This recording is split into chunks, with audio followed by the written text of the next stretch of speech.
good, everybody? It's your boy Kama. We back with another video, man. On this rainy day. Excuse my shirt. I don't know if you can see it, but the top of my shirt is soaking wet. Just came doing my husbandly duties, helping, taking bags in the house, whatever, in the middle of a thunderstorm.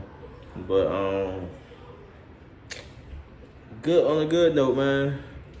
Dak Prescott said the injury is officially behind him. Like, he doesn't even think about it no more. It's not even a thought. It's just about getting better on the football field and building with his team. And I think that's a big thing because it's like when we see things like having a broken bone versus ligament damage and ACL, you wonder if you get the same explosiveness and all that.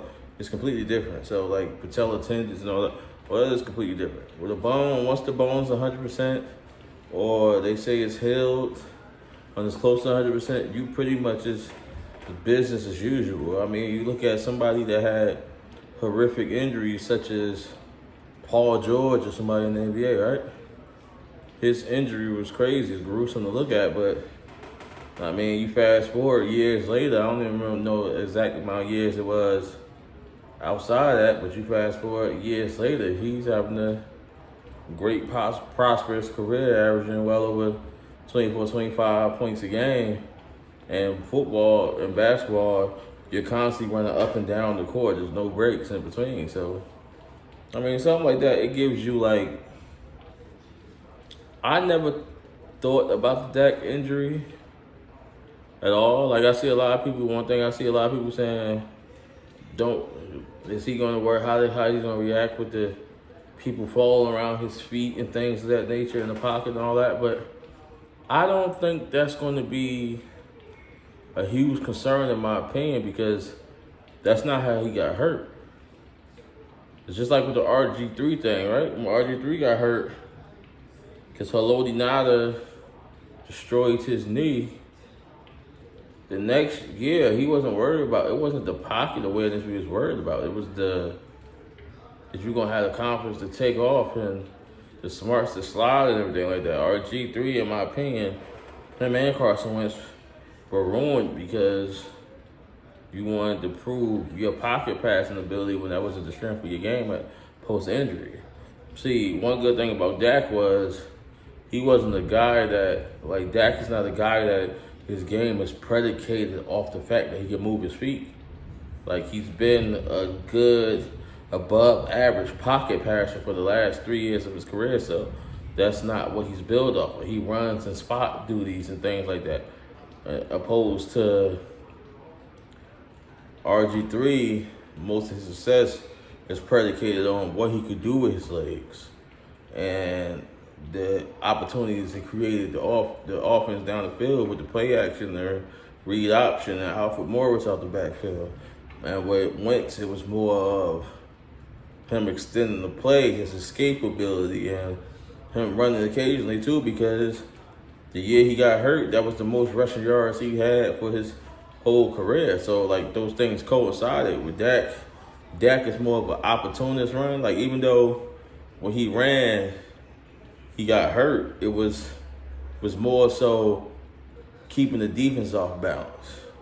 He used to run and play, be throwing the ball to the other, okay, the draw, they're not expecting that. It was one of those things. So, I think we'll be fine on that aspect. But, real quick, I wanted to get into the subject of Randy Gregory. I mean, as you guys know, everybody that follow the channel knows I've been hammering for this guy. I think he's going to be a top passer rest of this year. And hearing his press conference and the conference the team has in them and Dan Quinn has in them, I just think it's long overdue, man. I just think I look for him to be a breakout star, but in my eyes, he's not going to be a breakout star. And the reason I feel like he's not a breakout star, because in my eyes, I always thought he was a star. He just came with a lot of baggage, and I felt like the Cowboys are holding on to him. Hopefully one day that gamble paid off. And I think now with the can't get suspended for the marijuana thing no more, it's starting to pay off. And I'm looking forward to it, man. Like, cause that's one thing about our defense that people don't give us credit for. You get what I'm saying? They're not gonna give us credit, and they're just gonna poo-poo the fact that we have a Randy Gregory and a DeMarcus Lawrence coming off the edge. They're gonna poo-poo the fact that we have a Trayvon Diggs who's on his way to being a star, and drafted Kelvin Joseph, who was on his way to stardom in college. Got a Jordan Lewis in the slot. They're gonna poo-poo the fact that Donovan Wilson has showed flashes that he can be a star, maybe a Pro Bowl safety. Like, so people are gonna downplay. They're gonna downplay the Neville Gallimores we have in the middle, the Bohannas, or what we've seen from Parsons thus far, or what we've seen.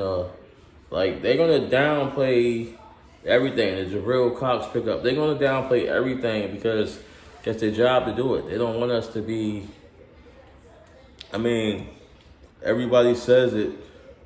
Oh, every year we pick the Cowboys to do this, and we got high hopes for the Cowboys and do this and they'll do that. But the reality of the situation, no, we don't. No, we don't. That's the media who has some high hopes and them false expectations. Like, I've been a Cowboys fan my whole life, but I'll be 35 this next year, right? There's only 2 times in my lifetime that I felt like, yo, if everything goes right and we're healthy, we are good enough to make a run. And both those times,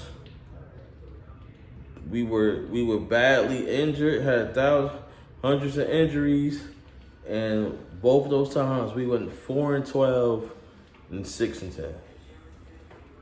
Because in the NFL, it's hard to predict.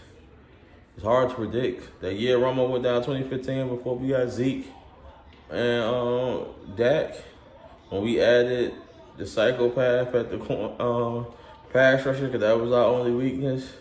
I forget his name. What was his name in Carolina? I forget his name. Hardy.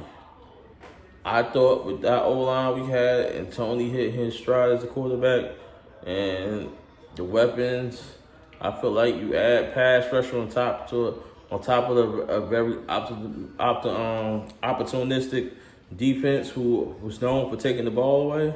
I thought we had the recipe. That the year before we barely lost it. It wasn't a catch. We barely lost to Aaron Rodgers in Green Bay. So I felt that this year I felt like if we could put something together with drafting CeeDee Lamb and our defense was supposed to be respectable, and